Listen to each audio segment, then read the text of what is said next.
Good day, everyone. Good morning, good afternoon, good evening. I don't know. Um, Bienvenue à tous. thank you for Bienvenue Laurent. thank you for joining our workshop, Rethinking Archival Practices, a collaborative project organized by the New Professionals Program 2025-2026 cohort. Before we get started, I just want to go over a few housekeeping rules. Slide 2. Please note that some segments of this workshop will be recorded and be made available for public viewing on the ICA platforms. Number 2, please keep your microphone muted throughout the session, except during the breakout room segment. Number 3, once in the breakout rooms, we implore you to participate actively in the discussion that the new professionals are facilitating. And 4, if you have any questions, feel free to raise them via the chat at any time. We will be addressing relevant questions during the Q&A segment. Manuel? Yeah. Hello and welcome everyone. Thank you very much for joining us. Today, the 2025 cohort of new professional to International Council of Archives is pleased to present the workshop Rethinking Archival Practice. To begin with, this cohort is made of the 10 individuals divided in two groups. Each group is responsible for project, one focusing on surveys and interviews, and the other on developing a comprehensive result guide. Number 3, following the presentation by our professional, please feel free to join the breakout rooms, where we look forward to connecting with you and discussing your experience with archives. Lastly, if you have any question or comment, please use the question and answer section where you are welcome to ask anything or share your suggestions. Slide 4. Introduction, the new professional program is designed to attract and support future leaders in the fields of archives and record management. It encourages participants to become active members of the ICA and the grow as community professionals who help strengthen the archival community in their own country and around the world. As part of the program, ICA New Professionals take part in a collaborative project aimed at supporting and empowering early career professionals globally. This year, the 2025 cohort will present their work at ICA Barcelona. Our group includes representatives for around the globe: Canada, Egypt, India, the Netherlands, New Zealand, Peru, Singapore, Spain, Switzerland, and the United States, reflecting the truly international nature of the program.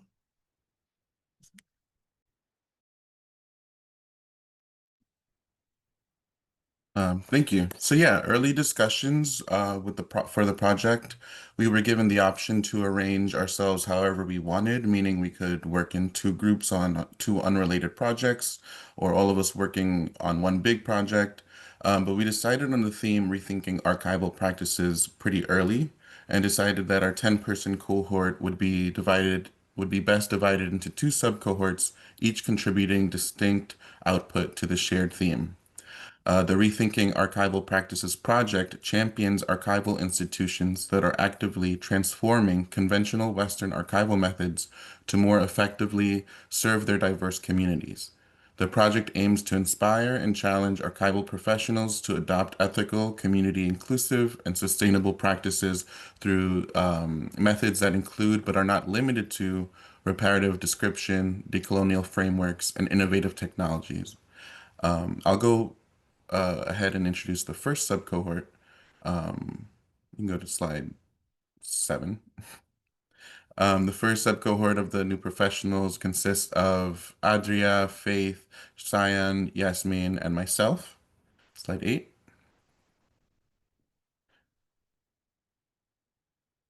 Slide 8, please.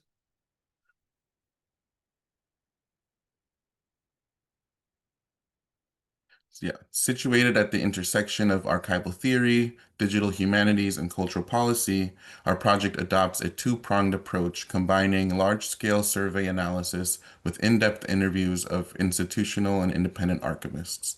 The research aims to capture three main facets: the historical context of archival formation, the current methodologies and values guiding these institutions, and the tools they deploy to disseminate knowledge and reimagine access.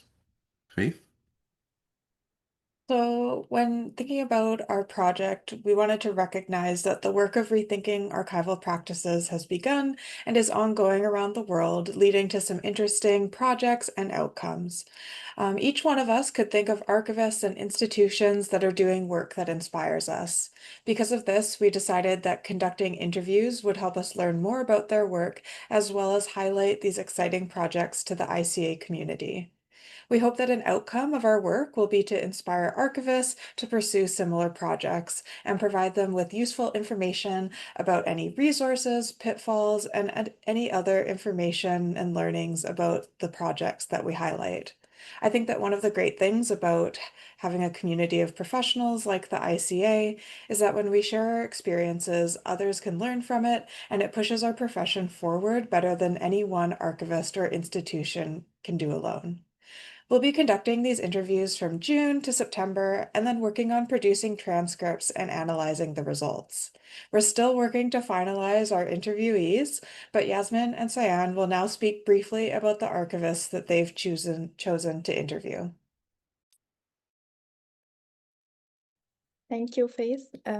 As part of our exploration into rethinking archival practices, one of the institutions that I focus on to include in our project is the International Institute of Social History in Amsterdam, which deals mainly with archives on labor history, social movement, and socioeconomic change. What makes it relevant to our project is its mission, not just to preserve history, but to actively engage with the public and the academic community to generate new insights into social inequality. Through international cooperation, open access to data, and a commitment to public engagement, the Institute is helping to reshape how we think about archives, not just as repositories of the past, but as living resources for understanding the present and imagining our futures. This is in particular was interesting to me as it aligns with the public engagement workshops I carry on in my work in Egypt. In my interview with archivists at the institute, I want to better understand how these values are put into practice. So some of the questions I will be asking include: how does the institute determine what materials are worth preserving, especially when dealing with underrepresented or marginalized communities? In what ways does the institute approach accessibility, not just in terms of digital access, but also in making archives meaningful and usable for the communities they represent? These conversations give us some insights into how archival practices are evolving, how institutions are not just preserving materials, but also critically examining their roles in shaping memory, identity, and historical narratives. Thank you. Thank you, Yasmin. As part of our engagement with the ICA New Professional program, my contribution says, can we move to the next slide? Yeah, thank you. My contribution focuses on how archival practices are being rethought in spaces where living heritage take precedence over the more conventional documentary approaches. In particular to that, on the slide right-hand side, there is a museum. It's called the Anna Channa Museum, founded by Komal Kothariji, who is a well-known cultural practitioner. This museum doesn't just collect artifacts, it captures ecologies of knowledge, such as broom-making traditions, caste-based musical instruments, styles, land labor, oral memory, and it's just not a museum that breeds, but it has a collection of oral history archive and also some amazing musical instruments that have been categorized and have been seen from the lens of labor and caste. Some of the questions that I have been exploring with my interview is that how do you capture traditions that are dynamic and perform, not static? What role do community practitioners play in validating or co-authoring metadata? Can affect, emotion, memory, pain be tagged or archived? If so, how?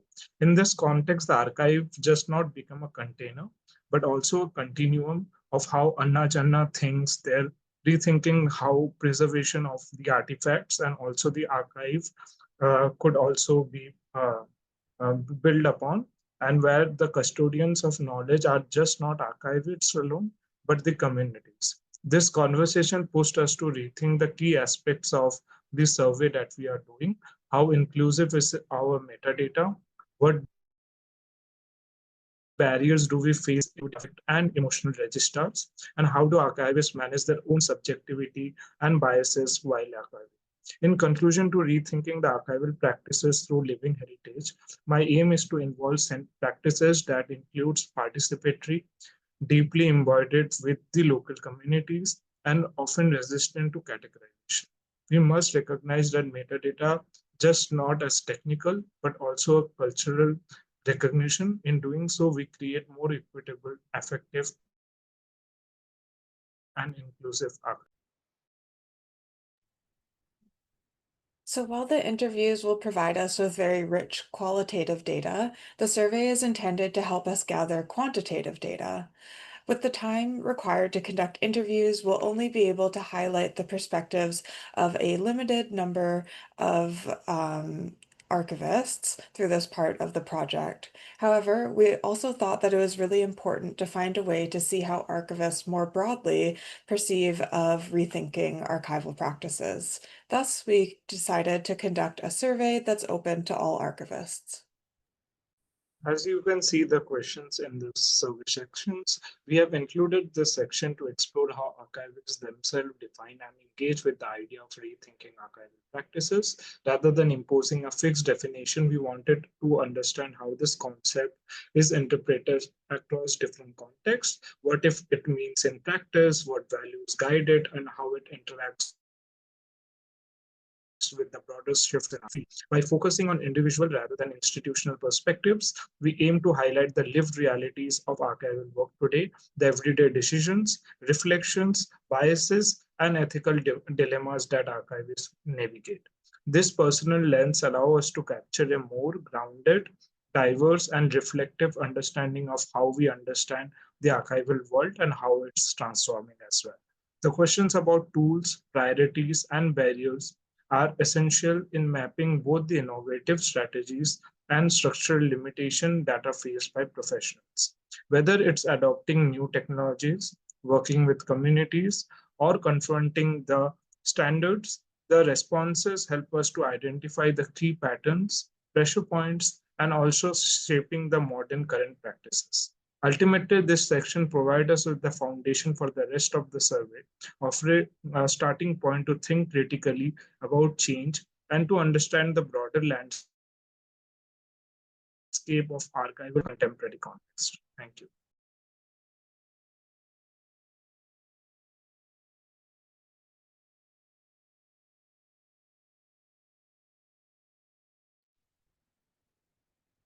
Thanks, Sayan.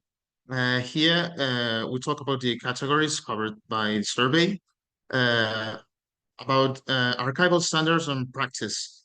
We want to know what rules you use to describe your records.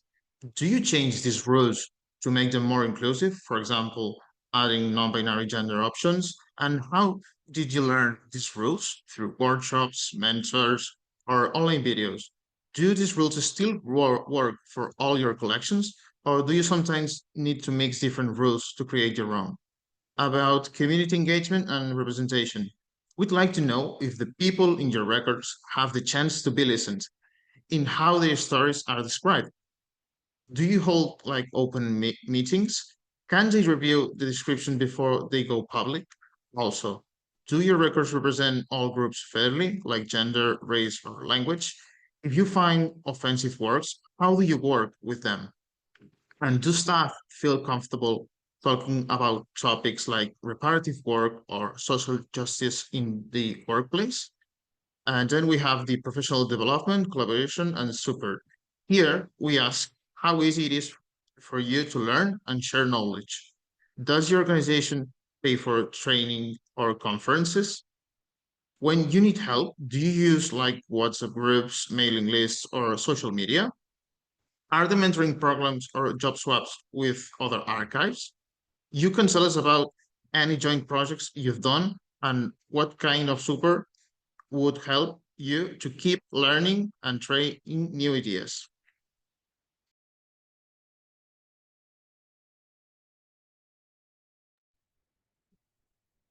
Finally, we are excited to announce the launch of our international survey today. You can access it through the QR code top right the slide. The survey will be hosted on the ICA website and distributed through ICA mailing list, making it accessible to archival professionals, researchers, and community partners around the world. To make it also as accessible as possible, the survey is in English language, but there are translated versions in Arabic, Catalan, Hindi, French, and Spanish. It will take approximately from 10 to 15 minutes to complete, but we kindly ask you to share it as widely within your network, and we appreciate your responses. Thank you.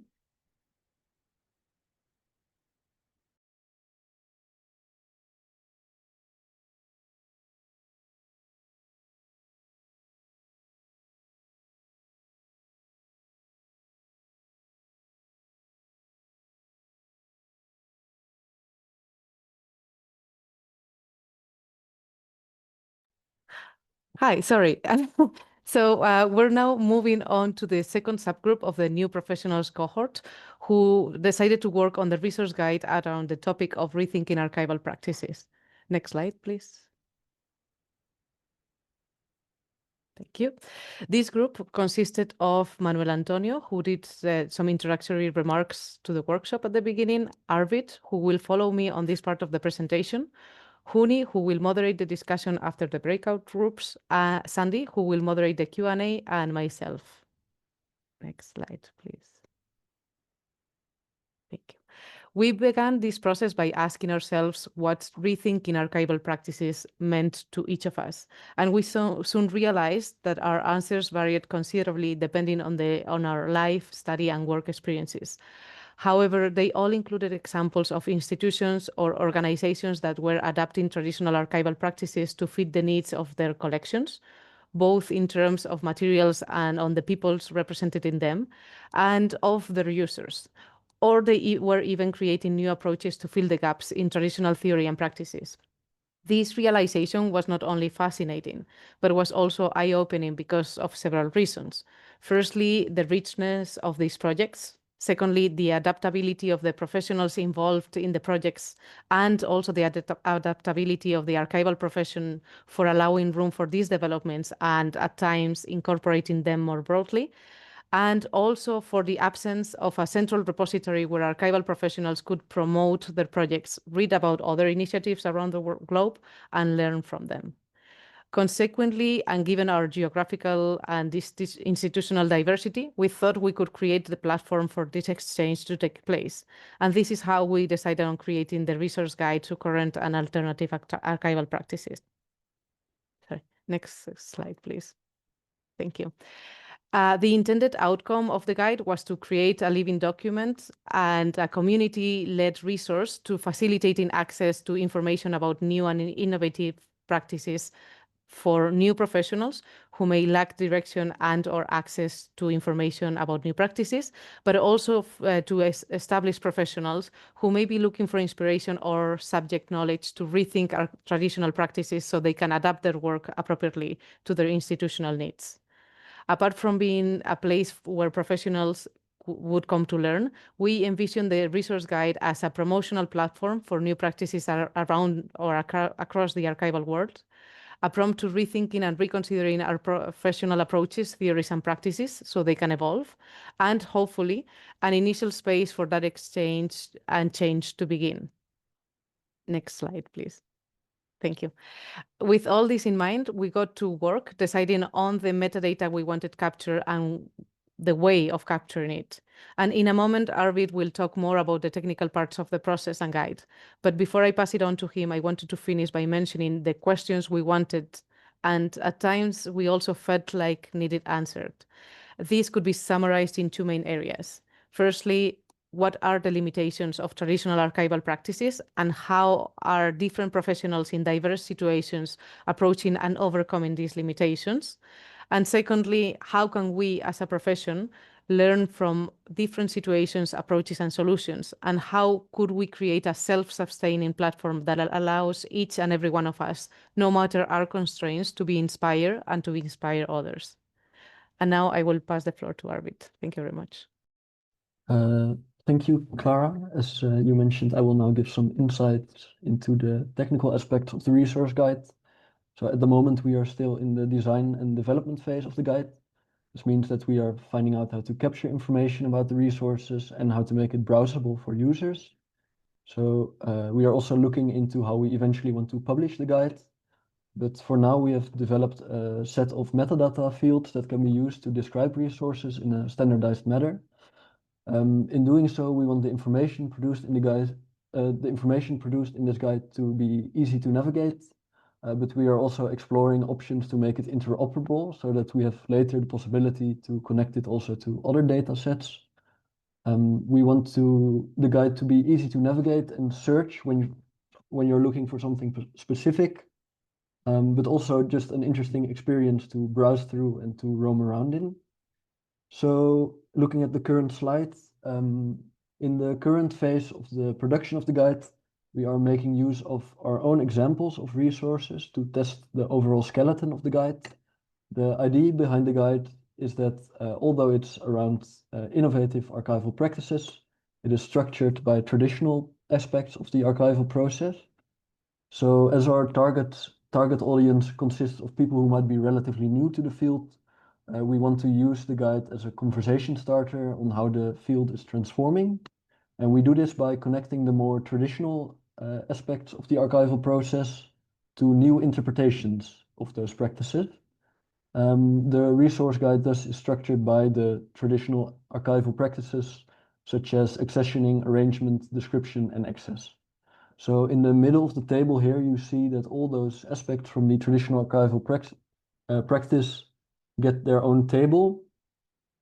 One resource can, of course, correspond with different parts of the archival practice, so it can come back in different tables. And now on the next slide, I would like to tell you something about the metadata fields that we have identified so far. So we want users of the guide to be able to search in very specific ways. And for that, we have identified a number of metadata fields that we want to include in the guide. While some of these are open text fields, others make use of controlled vocabularies. We have also written a data dictionary with input instructions to use the fields in the resource guide consistently.